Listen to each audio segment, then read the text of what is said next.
அன்பு நேயர்களே வணக்கம். பாபுஸ் வாட் சேனலுக்கு உங்களை அன்போடு வரவேற்கின்றேன். இந்த பதிவினிலே 3 மே 2025 அதிகாலை கோவாவில் நடந்த கூட்ட நெரிசல் நடந்த இடம் கோவாவிலே லைரா தேவி கோயில் என்பது புகழ்பெற்ற ஒரு கோயிலாகும்.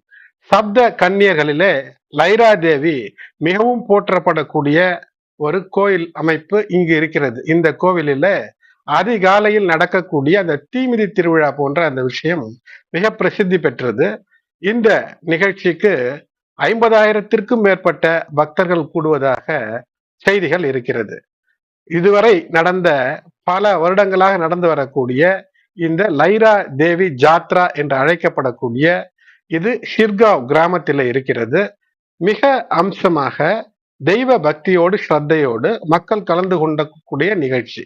இந்த நிகழ்ச்சியில இன்று எதிர்பாராத விதமாக ஏதோ ஒரு புரளியின் காரணமாக இது நடந்திருக்கலாம் என்று அந்த உள்ளூர் எஸ்பி ஆனவர், போலீஸ் எஸ்பி ஆனவர் தெரிவித்திருக்கிறார்.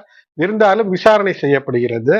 6 நபர்களுடைய உயிர் போன விஷயம் என்பது சற்று மிக கவலையை அளிப்பதாக இருப்பதாகவும் எல்லோரும் தெரிவித்திருக்கிறார்கள். பாரத பிரதமரும் தன்னுடைய கவலையை தெரிவித்திருக்கிறார். முதலமைச்சர், கோவாவினுடைய முதலமைச்சர் சவந்த் அவர்களும் நேரிலே சென்று நிலைமையை ஆராய்ந்து அவரும் செய்தி ஊடகங்களுக்கு சம்பவத்தின் நிலை, செய்யக்கூடிய உதவிகள், தொடர்ந்து உதவக்கூடிய நடவடிக்கைகளை பற்றி செய்தியும் வெளியிட்டிருக்கிறார். ஊடகத்திடமும் அவர் நேர்காணலை தந்திருக்கிறார். இந்த ஜாத்ரா என்பது மிகவும் பிரசித்தி பெற்றது. சப்த கன்னியர்களில் ஒருவராக கருதப்படக்கூடிய இந்த லைரா தேவி கோயிலில அதிகாலை 3 மணி முதல் 4 மணிக்குள் இந்த விறகையெல்லாம் ஒன்றாய் சேர்த்து மிகப்பெரிய ஒரு தீமிதி திருவிழா ஏற்பாடு செய்து வருடா வருடம் நடப்பது வழக்கம்தான். அதுல இது எதிர்பாராத நடந்த ஒரு சம்பவமாக அமைகிறது.